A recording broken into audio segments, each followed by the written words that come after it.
Amados irmãos, minhas amadas irmãs, amigos e amigas, é sempre um prazer interagir com todos vocês, fazer novos vídeos, fazer novas transmissões.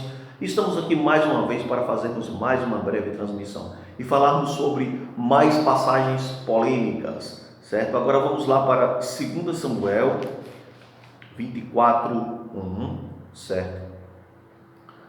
Veja, 2 Samuel 24:1, que diz: E a ira do Senhor se tornou a acender contra Israel, e ele incitou a Davi contra eles, dizendo: Vai, numera a Israel e a Judá. Então vemos aqui claramente, que foi Deus que incitou a Davi a fazer o censo de Israel, certo? 2 Samuel 24:1, Agora vamos lá para 1 Crônicas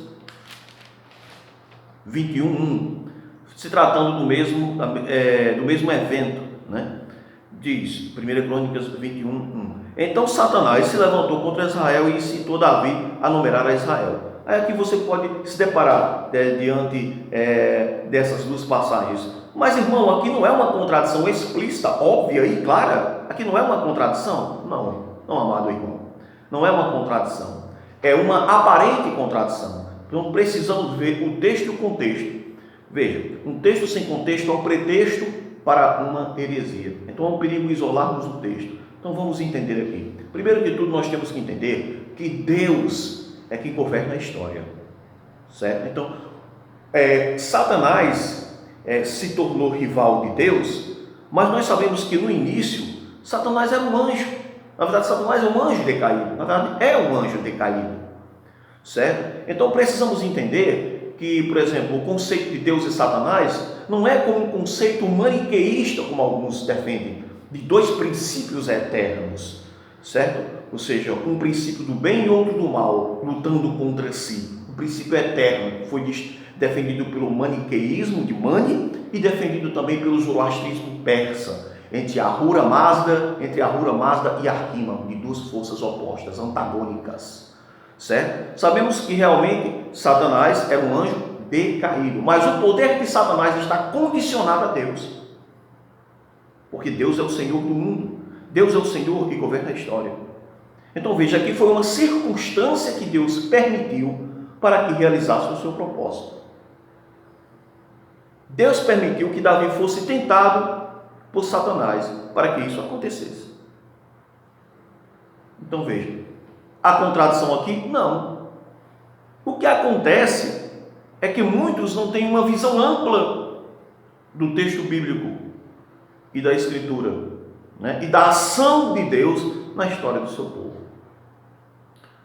Então veja, alguém pode dizer: irmão, mas você está dizendo que Deus usou Satanás? Bem, nós precisamos entender aqui, por exemplo, o episódio de Jó, Então veja, para que Satanás tocasse em Jó, ele pediu a permissão a Deus. Foi preciso que Deus permitisse, para que Satanás fizesse tudo o que fez com Jó. Então veja, assim Deus permite determinadas circunstâncias na história para que seu propósito, para que seu projeto realize. Então, lembrando que Satanás não tem um poder igual a Deus. Infelizmente, muitos teólogos e pregadores têm defendido isso, que assim como existe a força do bem, existe a força do mal, como dois princípios eternos, e que esses poderes são equilibrados no que diz respeito ao peso. Não é isso. Não é isso. Então não podemos dizer que Satanás tem poder igual a Deus. Então o próprio poder de Satanás está condicionado a Deus. É justamente isso. Então, que fique aqui claro, não é uma contradição, não se trata de uma contradição bíblica, mas de uma permissão divina.